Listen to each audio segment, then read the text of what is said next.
अस्सलाम वालेकुम। आपका मेज़बान जवेद जानी आपकी खिदमत में दोबारा हाज़िर हो गया। आप देख रहे हैं पंजाबी साइकिल, नया साइकिल का मालिक मेरे नाल मुहम्मद दिलदार मलंग। वो मेरे नाल अज काफ़ी सुनाएगा, कसीदा सुनाएगा। तुसीं साडे नाल रवो, एंड तक वीडियो वेखनी है, तुसीं साडे नाल रवो। तुहानूं मुहम्मद दिलदार मलंग नाल मिलाने हैं।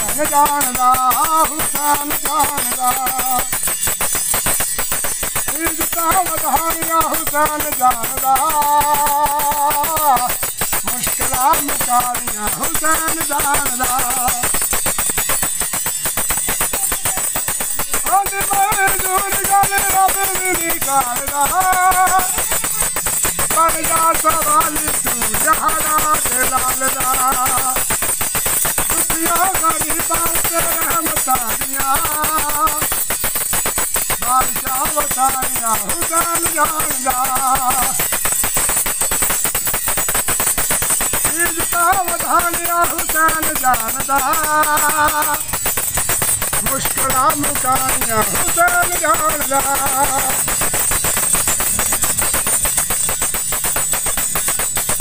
अकबर ते असगर ना सूरता ए आलिया लाल ने दीन पाने वालियां करबल के लाले दे दीन देवता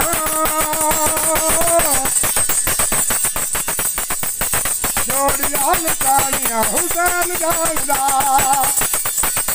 हुसैन जानदा हुसैन जानदा इज्जता वधानिया हुसैन जानदा मुश्किलां मुकानियां हुसैन जानदा आंदे मजदूर गल रब मिले सालदा बन जा सवाल तू यारा दे लालदा लोहे महफूज रोलदा ते हक सच दे खोलदा नाम मौला अली दा बोलदा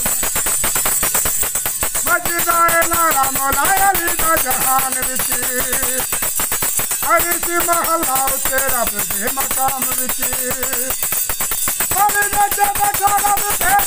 खोलदा है नाम मौला अली दा बोलदा हक सच दे खोलदा नाम मौला अली दा बोलदा अली दा बोलदा मन रख गल इक दादार हुसैन दी दिल ते वसला हुब अली हसनैन दी।